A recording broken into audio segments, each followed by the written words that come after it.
అందరికీ నమస్కారం. అమ్మ మాట అమ్మాయి బాట ఛానల్కి స్వాగతం. కథ చెప్పుకుందామా? బద్ధకస్తుడి వ్యవసాయం. నారాయణ అమిత బద్ధకస్తుడు.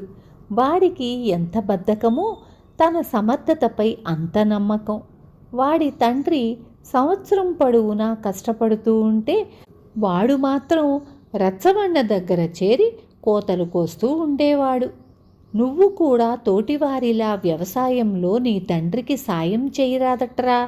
నీకు వ్యవసాయం చేయించటమూ వస్తుంది, మీ తండ్రికి కాస్త విశ్రాంతి దొరుకుతుంది అని ఎవరైనా పెద్దవాళ్ళు మందలిస్తే నారాయణ ఈసడింపుగా, వ్యవసాయం కోసం అలా సంవత్సరం పొడవునా కష్టపడాలంటే తాతయ్య, నేను వ్యవసాయం చేయించానంటే ఇంట్లో నుంచి కారు కదపకుండా మీకంటే తక్కువ ఖర్చుతో పంట తీయగలను అనేవాడు. తాను ఇంట ఉండగా తన కొడుకు బద్ధకం వదలదని గ్రహించిన వాడి తండ్రి ఒకనాడు పొలం పనులు నారాయణకు అప్పగించి 1 సంవత్సరం పాటు తీర్థయాత్రలు చేసి తిరిగి వస్తానని వెళ్ళిపోయాడు. తాను ఎంత సులువుగా వ్యవసాయం చేయించగలడో చూపే అవకాశం నారాయణకు వచ్చింది. ఇంతలో నారు పోసే తరుణం కూడా వచ్చింది. అంత చిన్న పనికి తాను స్వయంగా పొలం వెళ్ళాలా అనుకొని నారాయణ పొరుగునే ఉన్న రామయ్య దగ్గరకు వెళ్ళి, చూడు రామయ్య మామ, నువ్వు ఎలాగూ నారుమడి చల్లబోతున్నావు కనుక కాస్త నా విత్తనాలు కూడా చల్లిపెట్టు. కావలసిన విత్తనాలు తీసుకొని మా పాలేరు వస్తాడు. నువ్వు విత్తనాలు చల్లితే నారు బాగా వస్తుందని నాన్న అంటూ ఉంటాడు అన్నాడు. రామయ్య నారాయణ వంక యగాదిగా చూసి, అలాగేలే అల్లుడు, ఈ మాత్రానికి ఇంతగా చెప్పాలా? నీకింకే సాయం కావలసినా చెప్పు, తప్పకుండా చేస్తాను అన్నాడు. ఆ విధంగా నారాయణకు నారుమడి వేసే బాధ తప్పింది. వాడు తన తెలివితేటలకు తానే మురిసిపోయాడు. నారు పెరిగి నాట్లు వేసేటప్పుడు కూడా నారాయణ పొలం ఛాయలకు పోనవసరం లేకుండా రామయ్య నాట్లు కూడా వేయించాడు. కలుపు తీసేటప్పుడు నారాయణ పాలేరే కూలీలను తీసుకుపోయి ఆ పని పూర్తి చేయించాడు. ఒకరోజు ఉదయం ఎరుకలవాడు వచ్చి నారాయణకు దండం పెట్టి, దొరా, ఏటా తమ పొలంలో నేనే ఎలుకలు పట్టుతూ ఉంటాను, రేపు వెళ్ళి ఎలుకలు పట్టమంటారా అని అడిగాడు. ఎలక్కి ఎంత తీసుకుంటావు అని నారాయణ వాణ్ణి అడిగాడు. అందరితో పాటే ఇవ్వండి, అందరూ ఎలక్కి 4 అణాలు ఇస్తున్నారు అన్నాడు ఎరుకలవాడు. ఎలక్కి 3 అణాలు చొప్పున ఇస్తాను అన్నాడు నారాయణ. మర్నాడు వాడు 22 చచ్చిన ఎలుకలను తెచ్చి నారాయణకు చూపించి ఎలక్కి 3 అణాల చప్పునే పట్టుకుపోయాడు. పోతూ పోతూ వాడు కుప్ప నూర్పిడికి వస్తానని మాట ఇచ్చాడు. అందరూ 4 అణాలిస్తుంటే తాను 3 అణాలే ఇచ్చి ఎరుకల బాధ వదిలించుకున్నందుకు, డబ్బు ఆదా చేసుకున్నందుకు నారాయణ తనని తాను అభినందించుకున్నాడు.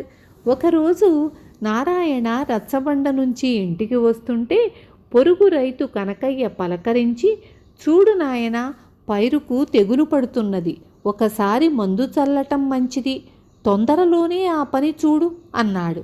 నారాయణ వెంటనే కనకయ్యతో, నువ్వెప్పుడు మందు చల్లిస్తావో చెబితే నేను అప్పుడే చల్లిస్తాను అన్నాడు.